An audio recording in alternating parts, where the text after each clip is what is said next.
వారిని captaincy race నుంచి తప్పించండి. చూసే దృష్టి ఏంటంటే కెప్టెన్ అంటే ఇమ్యూనిటీ ప్లస్ ఇప్పుడు నువ్వు ఆల్రెడీ 12th వీక్ ఎండ్ అబ్బా చెప్పుండ్రా అంటే చెప్తారు గింత పొడు.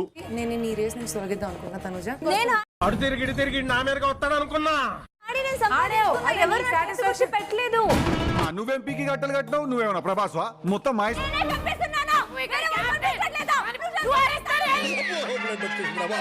బ్లడ్ వచ్చేసింది రాయడు. వెళ్ళి 10 నిమిషాలు పెట్టి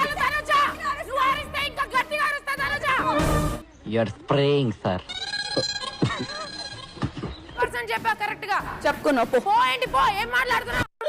నోటికొచ్చినట్టు బాగావే అనుకో, తర్వాత నీకు మర్యాద దక్కదు. మధ్యలో నాకు చెప్పడానికి పోని వచ్చినప్పటి నుంచి నచ్చినప్పుడు కూర్చుంటా. వచ్చి కూర్చో. ఎగతాలే ఓయమ్మా చాలా చిన్న సెకల్లో ఎవరు ప్రతి దానికి నా మీదే పడుతూ ఏడుస్తున్నారు. తనుజ తనుజ తనుజ అంటూ ఉండాలి. భజన చేయాలి.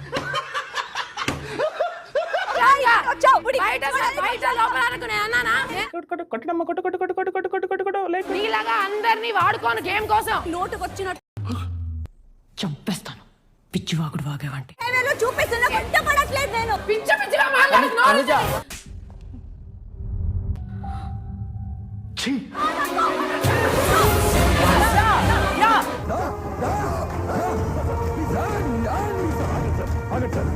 రెడ్ టీమ్ బ్లూ టీమ్ కి ఇస్తున్న టాస్క్ హంగ్రీ మాన్స్టర్.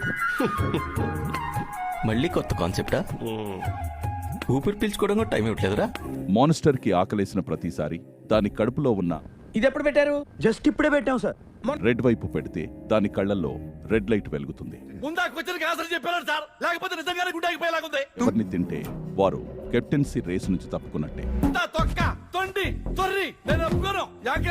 నేను ఇచ్చిన గేమ్లన్నీ ఆడుకుంటూ వస్తున్నాను, గెలుచుకుంటూ వస్తున్నాను.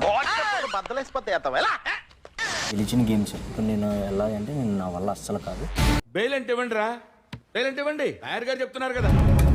అది ఒక్కటే పట్టుకున్నా కానీ ఇంకా నా వల్ల ఏది నీకు హెల్ప్ జరగదు. బుద్ధి ఇప్పుడు తెలిసిందిరా. అరే బతుకుంటా వాళ్ళ గొయ్యి కప్పి గొయ్యి తీసే పాత నా కొడుకురా.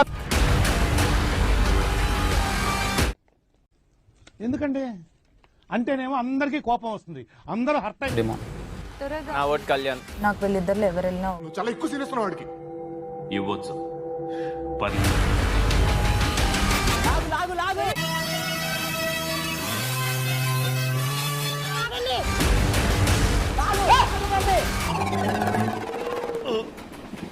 రావట్లేదే